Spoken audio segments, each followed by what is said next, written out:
വീഡിയോയിലേക്ക് സ്വാഗതം ചെയ്യുന്നു. വളരെ ചെറിയൊരു വീഡിയോ ആണിത്.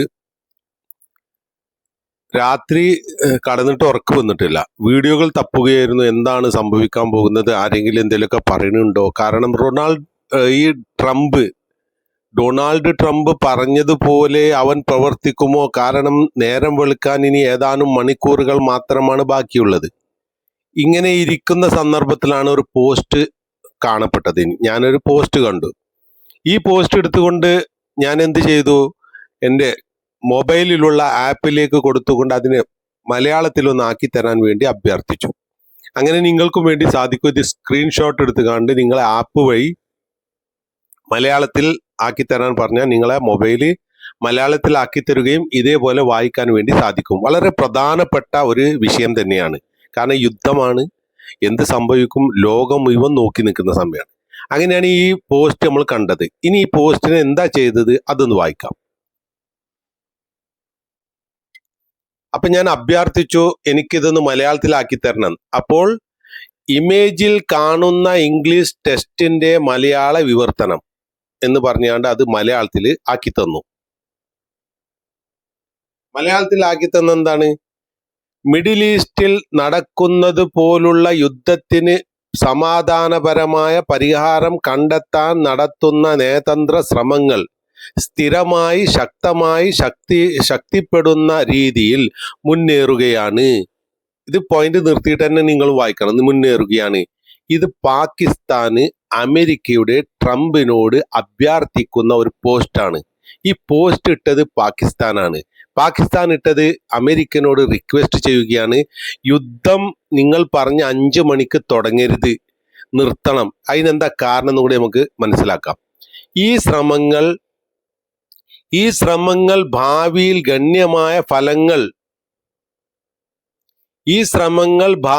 ഗണ്യമായ ഫലങ്ങൾ നൽകാൻ സാധ്യതയുണ്ട് സാറേ. ആരോട്? ട്രംപിനോട് പറയാണ്.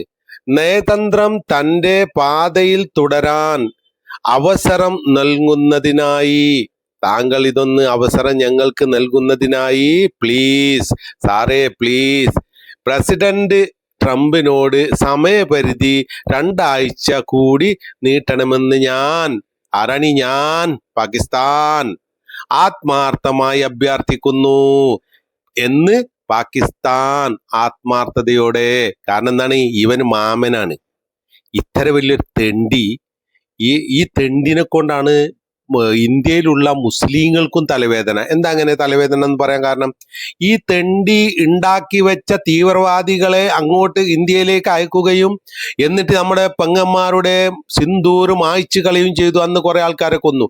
അന്ന് ആ ചെയ്ത സമയത്ത് നമ്മൾ എന്ത് ചെയ്തു, ഇന്ത്യയിലുള്ള മുസ്ലിങ്ങളും എല്ലാവരും ഒറ്റക്കെട്ടായിക്കൊണ്ട് ഒരുമിച്ച് നിന്നുകൊണ്ട് പാകിസ്ഥാനെ അടിക്കാൻ വേണ്ടി ഒരുങ്ങുകയും അടിക്കുകയും തോൽപ്പിക്കേണ്ട വക്കത്തെത്തിയപ്പോൾ ട്രംപ് ഇടപെട്ടു. കാരണം ട്രംപിന്റെ ടൗസറിന്റെ ഉള്ളിൽ ഇരിക്കുന്ന ആളാണ് ഇപ്പം പാകിസ്ഥാൻ.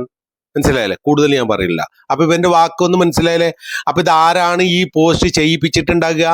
ട്രംപ്. എന്തുകൊണ്ട്? ട്രംപ് പറഞ്ഞ വാക്ക് പാലിച്ചിട്ടില്ല എങ്കിൽ ട്രംപ് നാണം കെടും ലോകരുടെ മുന്നിൽ.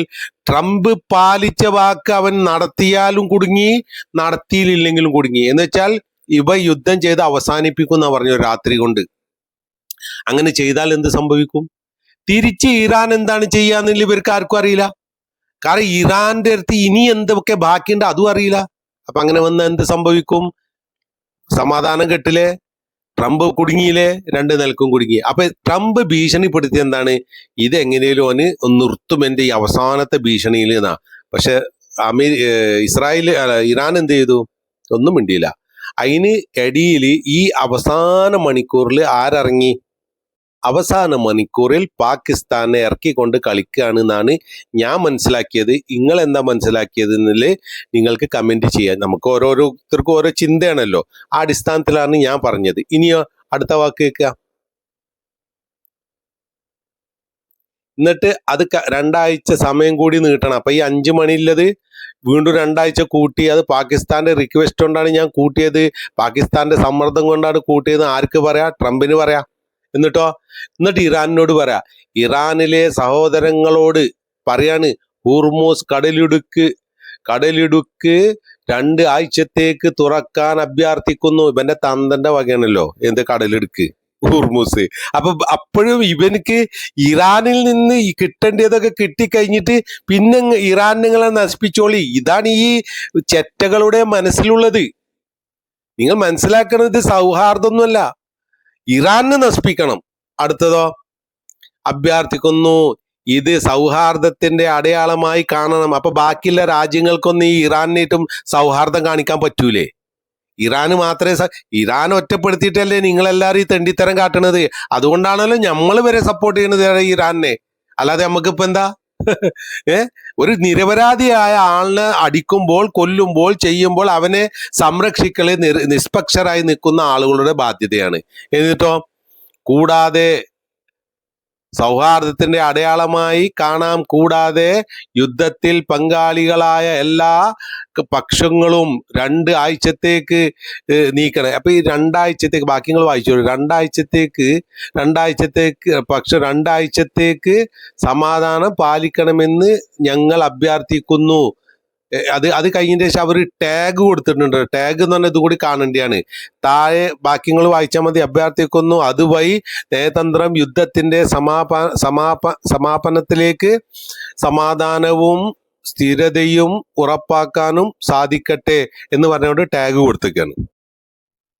അപ്പോൾ നമ്മൾ കണ്ടത് പാകിസ്ഥാന്റെ ഒരു പോസ്റ്റ് മാത്രമാണ്. അപ്പൊ പാകിസ്ഥാന്റെ പോസ്റ്റ് ലാസ്റ്റ് മിനിറ്റിൽ വരാനുള്ള കാരണം ഞാൻ മനസ്സിലാക്കുന്നത് അത് അമേരിക്ക പാകിസ്ഥാനെ കൊണ്ട് ചെയ്യിച്ചിടിച്ചതാണ്. അല്ലാന്നുണ്ടെങ്കിൽ അമേരിക്കക്ക് ഒരു വാക്ക് പറയാമാണല്ലോ, ഞാൻ ഇന്നതുകൊണ്ടാണ് ചെയ്യാഞ്ഞത്, പാകിസ്ഥാന്റെ ഈ പോസ്റ്റ് വന്നു ഞാൻ കണ്ടു അതുകൊണ്ട് ഞാൻ വഴങ്ങി എന്ന് അമേരിക്ക പറയേണ്ടി വരും. ഇല്ലാന്നുണ്ടെങ്കിലോ അമേരിക്ക അടിക്കണം. അടിച്ചാലും കുടുങ്ങി, അടിച്ചില്ലെങ്കിലും കുടുങ്ങി.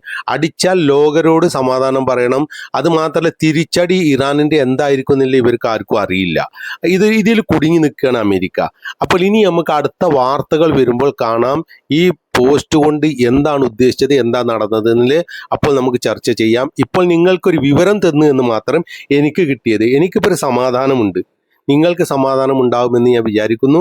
ഇനി ചില കാര്യങ്ങൾ മനസ്സിലാക്കാണ്ട്. രണ്ടാമത്തേത്, ഇന്നലെ രാത്രി തുരുതുരാ ഇസ്രായേലിനെ പിടിച്ച് പേറിയിട്ടുണ്ട്, നന്നാക്കി അടിച്ചിട്ടുണ്ട്. ആ വീഡിയോ നമ്മൾ അടുത്ത വീഡിയോയിൽ പറഞ്ഞുകൊണ്ട് ഇടുന്നതാണ്. നിങ്ങൾക്ക് എൻ്റെ വീഡിയോ ഇഷ്ടമായിട്ടുണ്ടെങ്കിൽ തീർച്ചയായും നിങ്ങൾ സബ്സ്ക്രൈബ് ചെയ്യുക, നിങ്ങളുടെ അഭിപ്രായങ്ങൾ രേഖപ്പെടുത്തുക, എന്നെ സപ്പോർട്ട് ചെയ്യുക. Thank you.